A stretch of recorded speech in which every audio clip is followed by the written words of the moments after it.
Bible कहती है दाऊद के राज्य से भी ज्यादा जो राज्य था वो सुलेमान का बढ़ा। और अगर आप बाइबल को ध्यान से पढ़ें तो सुलेमान ने अपने पिता के आधी लड़ाइयां भी चौथा हिस्सा भी लड़ाइयां नहीं लड़ी थी, क्योंकि सारी लड़ाइयां दाऊद लड़ गया था। उसने विश्राम में प्रवेश किया और कुछ लड़ाइयां लड़ी, और उसके बाद वो परमेश्वर का जितना काम वो कर सका उतना दाऊद नहीं कर सका। जितना भवन उसने बनाया वो दाऊद नहीं बना सका। और अब परमेश्वर आपको विश्राम देना चाहता है। बाइबल कहती है कि उसने आपको विश्राम में प्रवेश करने के लिए बोला है। एक विश्राम स्वर्ग वाला है, एक विश्राम नीचे वाला है। मैं आपको धरती के विश्राम की बात कर रहा हूं, स्वर्ग के विश्राम की बात कर रहा हूं। अब परमेश्वर ये चाहता है, उसने कहा कि मैं तेरे नाम को पृथ्वी पर के बड़े नामों के समान कर दूंगा। आपका नाम बहुत ऊंचा होने वाला, ये परमेश्वर ने मुझसे कहा है। मैं आपको सच कह रहा हूं।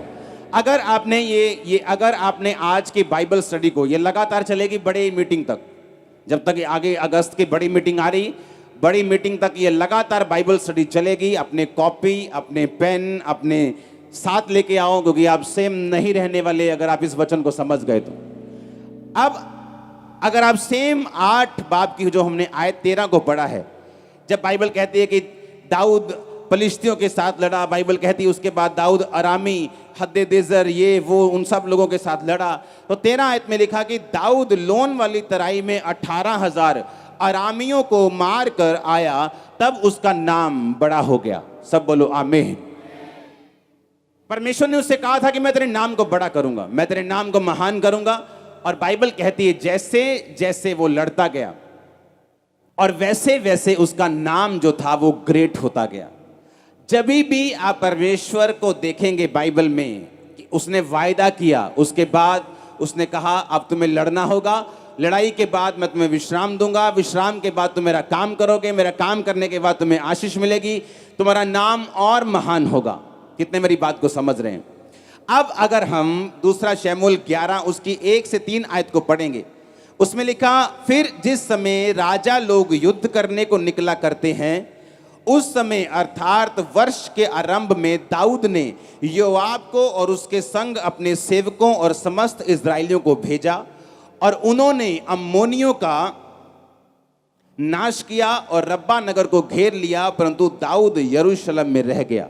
सांझ के समय दाऊद पलंग पर से उठकर राजभवन की छत पर टहल रहा था, और छत पर उसको एक स्त्री जो अति सुंदर थी नहाती हुई दिखाई पड़ी। तब दाऊद ने भेजकर उस स्त्री को पूछवाया, और किसी ने कहा, क्या ये एलियाम की बेटी और हित्ती उरिया की पत्नी बैतशेबा नहीं है? अब बाइबल कहती है जिस समय राजा लोग युद्ध करने को जाते थे, जिस समय फाइट करने का टाइम था, बाइबल कहती है दाऊद भवन में रह गया, लड़ाई करने के लिए नहीं गया, अपने सेवकों को भेज दिया, उनके सेवकों ने अम्मोनियों का नाश किया। शाम के टाइम दाऊद पलंग पर से उठा, रिलैक्स करता हुआ आराम से शाम को बिना काम के छत पर चढ़ा, नहाती हुई औरत दिखाई पड़ी, मन में व्यभिचार जागा, उसे बुलाया, उसके साथ सोया। उसके बाद दाऊद का पतन शुरू हुआ। इस घटना के बाद दाऊद की पूरी जिंदगी सेम नहीं रही।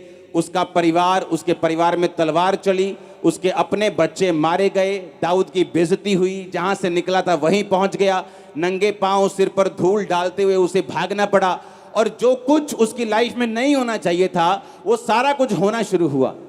अब परमेश्वर ने आपसे एक वायदा किया कि मैं तेरे नाम को महान कर दूंगा, मैं तुझे ग्रेट करूंगा, मैं तुझे हील करूंगा, मैं तुझे डिलीवर करूंगा, मैं तेरे बच्चों को उद्धार दूंगा, धर्मी का वंश बचाया जाएगा, मैं तेरे शरीर को चंगा करूंगा, मैं फाइनेंशियली तुझे बरकत दूंगा, तू औरों के समान नहीं होगा, तू अन्य जातियों से ऊंचा होगा। ये सारे वायदे आपके साथ किए हैं परमेश्वर ने, हाँ या ना?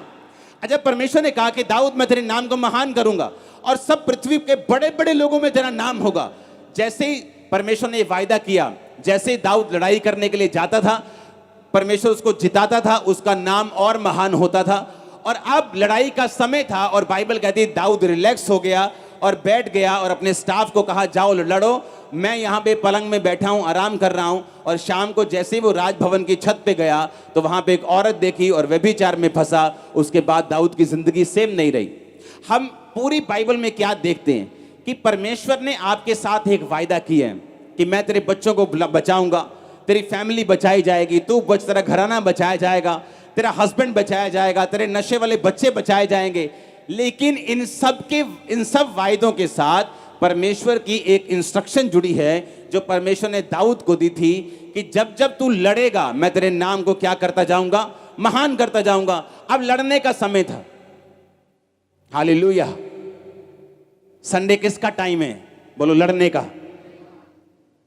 लेकिन हम कहां हैं? हम पार्टी अटेंड करने के लिए गए हैं। हमारा दोस्त आ गया अमेरिका से, हम उसके साथ बिजी हैं। अपने पड़ोसी से पूछो तेरी लड़ाई क्या है? क्या वो बीमारी है? क्या वो गरीबी है? क्या वो कलेश है? अपने पड़ोसी को जोर से बोलो जीत जा, क्योंकि परमेश्वर तेरे साथ है। बोलो पड़ोसी को, बोलो जीत जा, क्योंकि वो तेरे नाम को बड़ा करना चाहता है। आप मसा किए जाते हैं बड़े नाम के साथ। आज अभी आमीन ऊंचा वाला चाहिए चर्च, आमीन ऊंचा वाला चाहिए। आप मेरी बात समझ रहे कि नहीं? उसने कहा मैं तेरे नाम को बड़े लोगों के नाम के समान कर दूंगा। तेरे रिश्तेदार तेरा नाम लेंगे कि वो देखो क्या कहां पहुंच गया। तेरे लोग तेरा नाम लेंगे, तेरा परिवार तेरा नाम लेगा, तेरे रिश्तेदार तेरा नाम लेंगे। ऐसा होगा। मैं आपको प्रोफेटिक वर्ड दे रहा हूं। मैंने कहा मैं आपको प्रोफेटिक वर्ड दे रहा हूं, ऐसा होगा यीशु मसीह के नाम में। आप मेरी बात समझ रहे कि नहीं? पर बाइबल कहती है उसके आगे जो परमेश्वर ने कहा था उसके आगे काम पड़े थे। वो काम क्या था? लड़ाइयां। और हमारी लड़ाई अब अरामियों के साथ नहीं, हमारी लड़ाई यबूसियों के साथ नहीं, हमारी लड़ाई कनानियों के साथ नहीं, हमारी लड़ाई किसके साथ है? शैतान के साथ। किसके साथ है?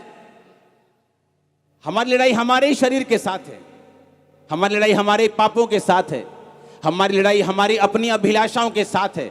और बाइबल कहती है जब तक आप फाइट नहीं करते आप विश्राम में नहीं प्रवेश करते। आमीन। अपने पड़ोसी को बोलो विश्राम में प्रवेश करना है, नाम बड़ा करना है, तुझे लड़ना पड़ेगा और जीतना पड़ेगा। आज से लड़। मारो प्रोफेसी अपने पड़ोसी को बोलो आज से तू लड़ और जीत। आमीन ऊंचा। ये बरकत तुम्हारी चर्च। Hallelujah, hallelujah. बाइबल कहती है दाऊद रिलैक्स करने लग गया। जब कहीं पहुंच गया तो रिलैक्स करने लगा और फाइट करनी छोड़ दी।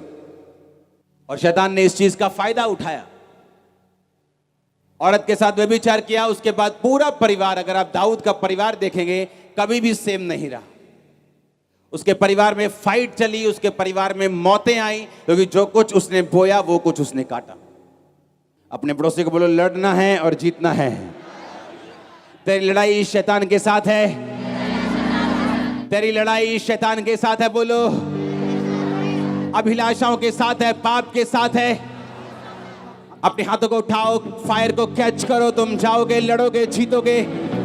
आमीन ऊंचा। और गवाहियों के साथ वापिस आओगे।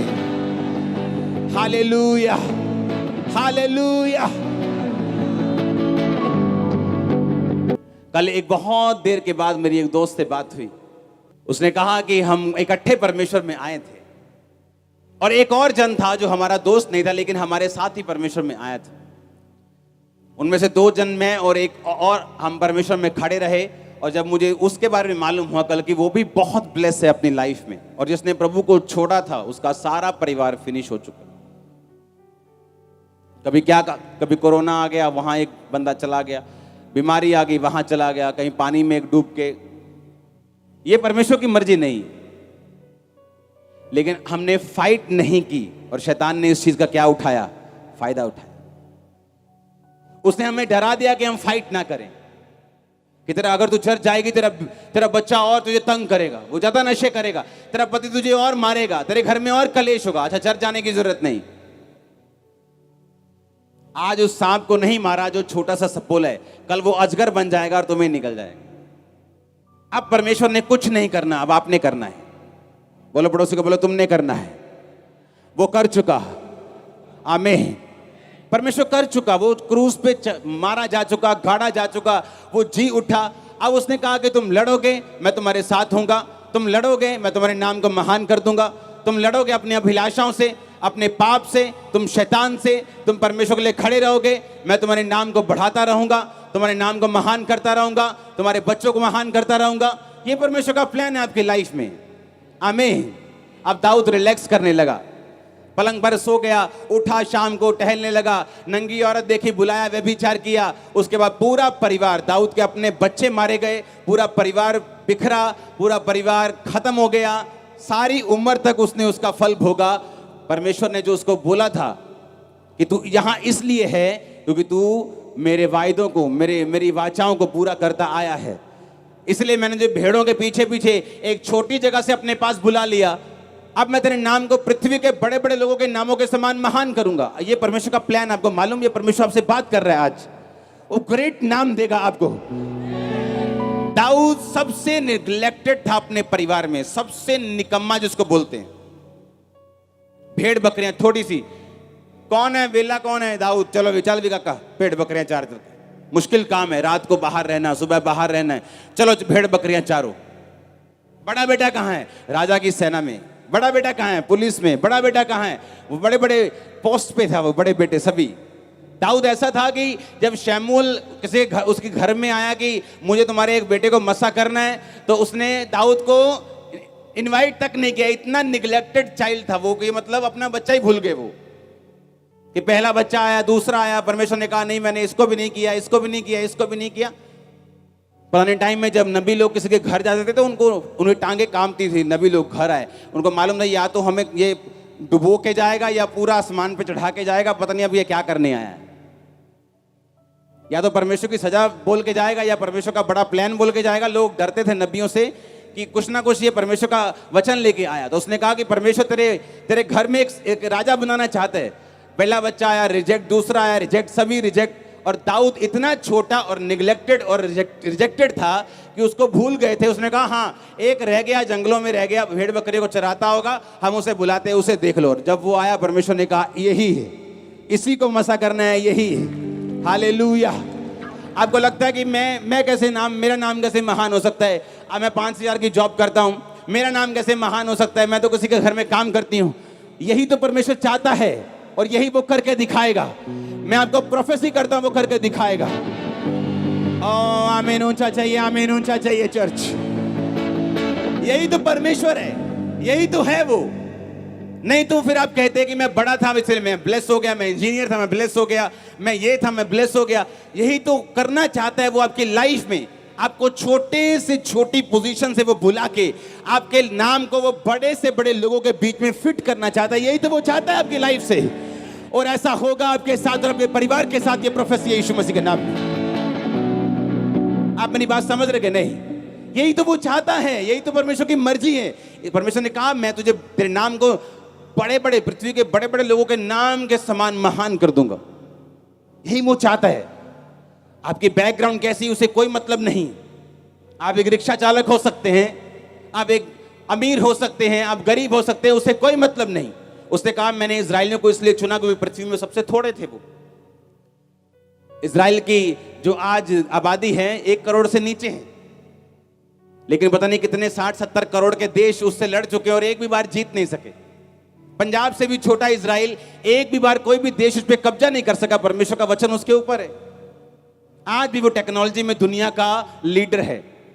हाँ आज भी हथियारों में वो लीड करता है, टेक्नोलॉजी में वो लीड करता है, फोन्स बनाने में वो लीड करता है, हर चीज में इजराइल लीड करता है। एग्रीकल्चर में वो लीड करता है, अगुवाई करता है लोगों की।